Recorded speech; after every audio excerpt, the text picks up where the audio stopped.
In case you're just tuning in, this morning I am talking with Jane Ireland, a member of the trans community. Now, Jane, I mentioned to our viewers earlier that so often transgender individuals experience discrimination, hatred, violence. The suicide rate is very high. Jane, knowing all of this, why still go through with the transition? And I suffered some of that myself too, even though I'm very fortunate that my path, that I call the yellow brick road, was almost preordained. Like one step after another, there was divine protection, there were the right connections with people, as mentors, with jobs, with encouragers in my life. So I was very fortunate. And I cry out for the rest of my community who aren't so blessed, that don't have the attributes or those timing events happening that make it right. Just a miracle to get my surgery funded. Happened hours before the deadline was coming. 2 weeks before my surgery, I didn't have the $20,000 I needed. Mm-hmm. And it all came together. So my story is just so wonderful in that regard. But I suffered it too.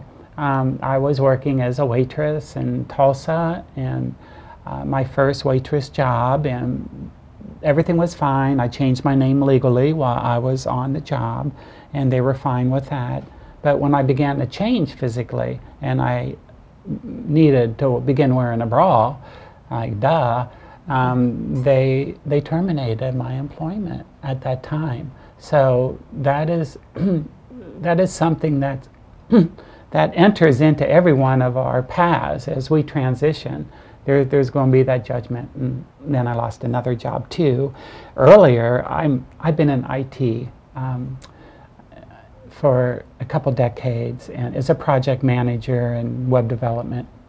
And I was terminated from a large call center in Tulsa because I went on hormone replacement therapy. When they found out I was taking estrogen, they terminated my contract. I was with them 3 years. So yeah. You've experienced. I've experienced it too. You've experienced the hard. discrimination, and I'm sure it's very hard. And then to take that step, knowing that these are going to be obstacles you may face, taking that step, Jane, to really fully transition takes so much courage. It does, and you have to rebound. The first time I cross-dressed and went out into public in Tulsa, I went to the public library downtown, and there's this long concourse, part of the Civic Center and the government buildings that you walk across to get into the back entrance to the library. And so I'm strolling across that, and these two teenage girls are laughing hilariously at me. That was one of the hardest days of my life. I would sit outside Starbucks.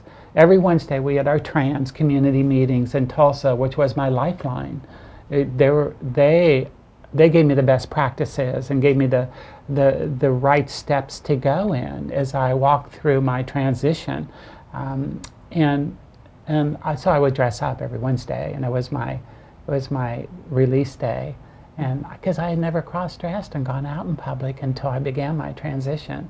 And so I would head into Tulsa, and I would get my coffee at Starbucks, and I would sit in a parking lot and practice for a half an hour asking for a cup of coffee, looking at myself in the mirror, watching my voice inflections, trying different things. Just the confidence wasn't there. It was very hard.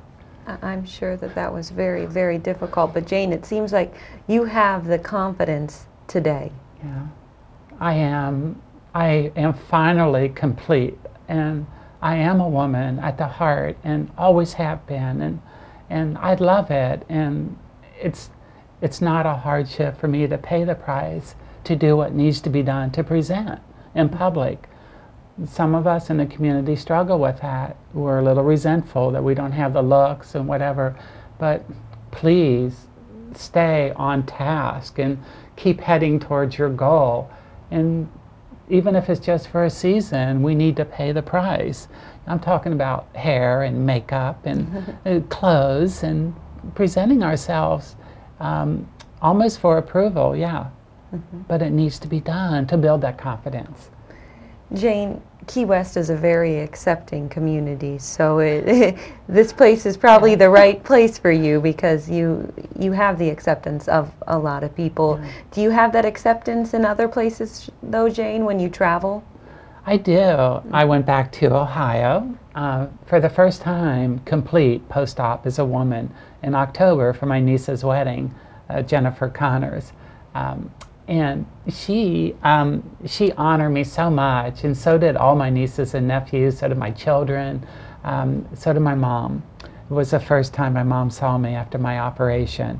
She passed a month later, but I spent 3 quality days with my mom, and it was awesome to be in Cincinnati and get that approval.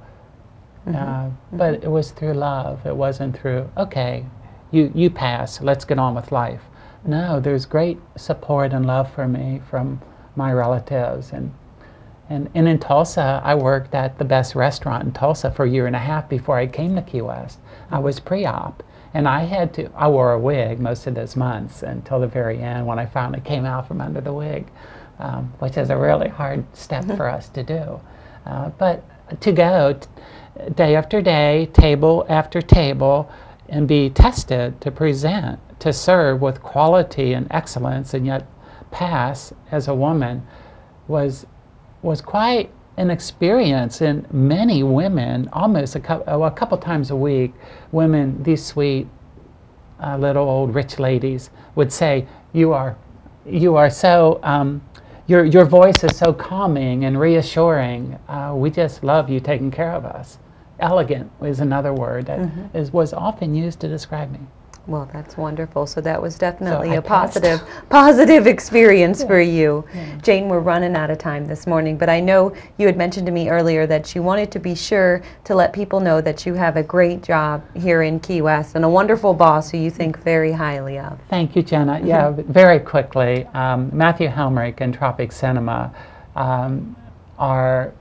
are the greatest gift to me that I could ever imagine. I love working for Matthew. I'm his assistant as well as the membership director at Tropic, and it's such an honor to serve alongside the great people there, Lori Reed and John Abramson, and I'm just thrilled to be in Key West and to be at the Tropic. And I was thrilled to have you on the show with me this morning, Jane. Thank you again for sharing your story. I'm going to take a quick break right now. I will be right back after these messages. More to come. Stay with me.